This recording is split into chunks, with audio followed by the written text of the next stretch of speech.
Students of class 4, this is chapter 10 unitary method. इसके कुछ questions आपको पहले भी बताए जा चुके थे, लेकिन अब और क्वेश्चंस, इसमें काफ़ी क्वेश्चंस है, 31 क्वेश्चंस है, तो 4-5 क्वेश्चन और बता देते हैं आज।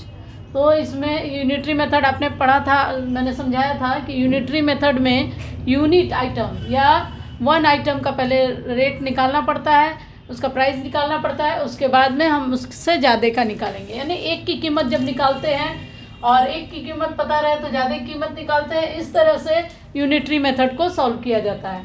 तो इसमें क्या लिखा है क्वेश्चन में, मोहन अर्न्स ₹48,000 इन 3 मंथ्स। 3 महीने में वो 48,000 कमाता है। तो what is his annual income? Annual मतलब सालाना, यानी कि वार्षिक। तो उसकी वार्षिक इनकम क्या होगी एक महीने में? यानी साल में कितने महीने होते हैं? 12 महीने। तो एनुअल इनकम का मतलब क्या हुआ? 12 महीने में वो कितना कमाता है। तो यहाँ पे हम पहले जो जानकारी दी रहेगी तो यहाँ लिखेंगे सिंस। इनकम लिख सकते हो आप, या फिर ये अर्निंग भी लिख सकते हो। Income in 3 months, income of Mohan in 3 months. Mohan की इनकम 3 मंथ्स में कितनी है? जो जानकारी पहले दी है उसको लिख लेंगे। अब इसके बाद में क्या करेंगे, 48,000 है, ₹48,000। अब हम क्या करेंगे, इसमें 1 मंथ का निकालेंगे। हमेशा यूनिटरी मेथड में 1 का निकालना पड़ता है। तो हम यहाँ पे लिखेंगे देयरफॉर इनकम इन 1 मंथ। आपको मालूम है 3 का दिया है, 1 मंथ का निकालना है तो डिवाइड करेंगे। जब कम का निकालना होता है तो डिवाइड करते हैं। 40,000 डिवाइड 3 से डिवाइड करेंगे तो क्या आंसर होगा? 16,000। यानी 1 मंथ में वो कितना रुपीस कमाता है, कितना उसका कमाई है, इनकम है 16,000। अब हमको लेकिन निकालना है यहाँ पे 12 मंथ का, यानी एनुअल। एनुअल में एक साल में कितने मंथ होते हैं? 12। तो 12 मंथ की उसकी कमाई निकालनी है, यानी पूरे साल की निकालनी है, वार्षिक कमाई निकालनी है।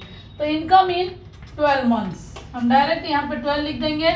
आपको एनुअल से समझ में आ गया होगा कि साल का, तो साल में कितने मंथ होते हैं? 12 मंथ। तो हम इसको मल्टीप्लाई कर देंगे, 16,000 इंटू 12। तो कितना हो जाएगा आपका आंसर? आपका आंसर हो जाएगा 12 0 जा 0, 12 0 जा 0, 12 0 जा 0, 3 0 आ गए। 12 6 जा 72 का 2 कैरी और 7, 12 1 जा 12 और 7 19, 1,92,000। कितना रुपए कमाता है वो साल में मोहन? मोहन की सैलरी क्या है? Income salary annual income 1,92,000। तो इस तरह से हम इसको निकालेंगे। एक और क्वेश्चन ले लेते हैं, 80 नंबर। रमेश स्पेंट ₹279 इन 9 डेज। 9 दिन में इतने रुपए खर्च कर दिया उसने। How much will he spent in? इसी रफ्तार से अगर वो खर्च करे तो 35 डेज में कितना खर्च करेगा? इसमें भी वही है कि यहाँ पे स्पेंड्स यानी खर्चा करना। स्पेंड्स को हम क्या लिखते हैं? Since expenditure. एक्सपेंडिचर मतलब खर्चा या spending. Expenditure in 9 days. 9 days का एक्सपेंडिचर क्या है, उसका खर्चा क्या है? रुपीज लिखना, आप यूनिट लिखना नहीं भूलोगे। रुपीज है तो रुपीज लिखना, 279। अब हम वन डे का निकालते हैं। Expenditure in 1 day is equal to 279 divide. 1 day का निकालने के लिए ज़्यादा का पता हो, कम का निकालना रहता है तो हम डिवाइड करते हैं, 9 से डिवाइड कर देंगे। तो 9 से डिवाइड करने के बाद कितना आएगा? यहाँ दिख रहा है आपको, 9 3 जा 27, 9 1 जा 9, 31 रुपीज़। यानी एक दिन का खर्चा उसका 31 रुपीज़ है। Therefore expenditure in 35 days. Expenditure in 35 days. 35 days का एक्सपेंडिचर निकालने के लिए क्या करना पड़ेगा? 31 मल्टीप्लाई 35। तो इसको डायरेक्ट हम मल्टीप्लाई कर सकते हैं। 35 1 जा 35, 3 35 3 जा 105, तो 3 जोड़ देंगे 108।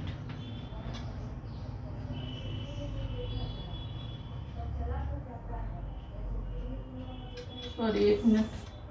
35 3 जा कितना होता है? 105। 105 कैरी और 3 एंड 108 सही था हमारा।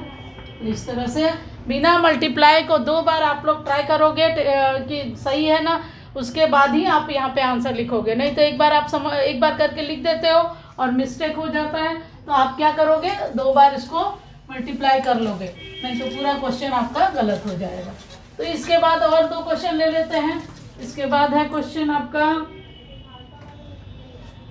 Question number 23, 7 copies cost ₹63।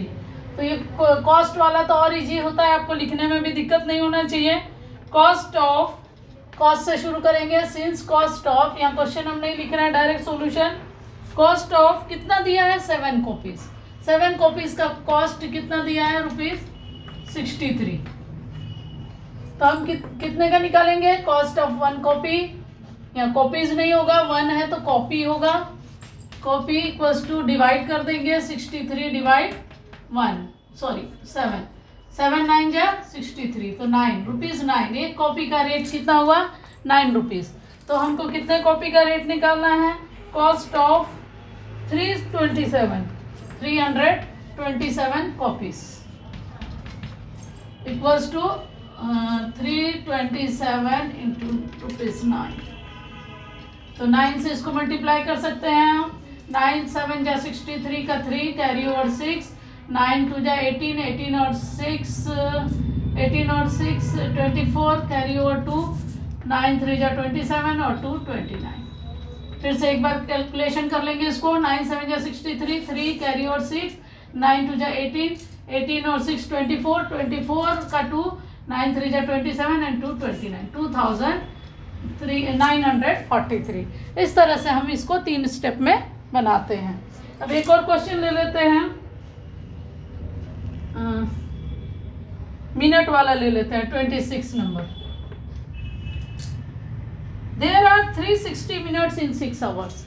6 घंटे में 360 मिनट होते हैं। तो कितने मिनट्स होते हैं, यहाँ पे मिनट से सिंस क्या जानकारी दी हुई है, since minutes in 6 hours, minutes in 6 hours, 6 घंटे में कितने मिनट्स हुए, 360 मिनट्स। अब यहाँ पे क्या लिखेंगे, therefore minutes in 1 our.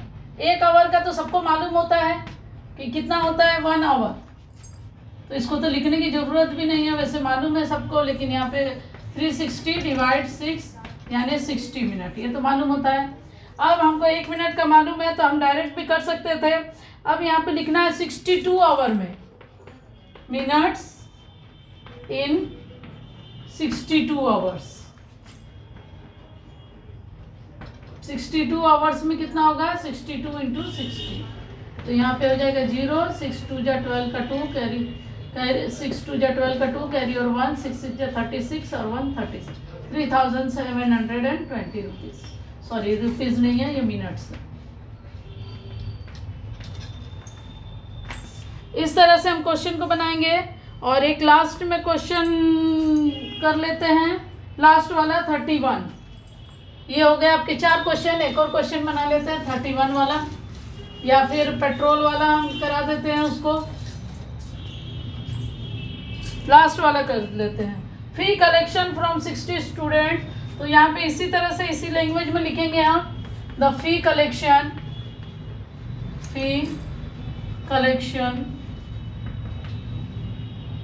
From 60 students, कितना होगा फी कलेक्शन 60 स्टूडेंट्स से, 1440। 60 बच्चों का इतना फी कलेक्ट हुआ। अब एक बच्चे का देखना पड़ेगा कितना फी है, therefore the fee for one student, fee of 1 student कितना होगा, 1440 डिवाइड 60। तो ये क्या हो जाएगा, यहाँ पे 0 से 0 कट जाएगा और यहाँ पे 6 2 जा 12, 2 24, 6 4 जा 24, 6 12, ठीक है 24 rupees. Now fee collection for 20 student, अगर 20 स्टूडेंट्स हैं तो उनका कलेक्शन क्या होगा, फ्रॉम 20 स्टूडेंट्स तो मल्टीप्लाई कर देंगे, ज़्यादा एक का मालूम हो चल गया हमको, जब तक एक का नहीं निकलेगा आपको मालूम नहीं चलेगा, तो पहले एक का निकालेंगे और उसके बाद में उससे ज़्यादा का निकालें। तो 24 टू जा 48, 480 रुपीज़। इस तरह से आपका आंसर हो गया। तो ये हो गया आपका कंप्लीट होता है चैप्टर 10। अब chapter 11 metric system, metric measure, ये अगले क्लास में आपको पढ़ाया जाएगा।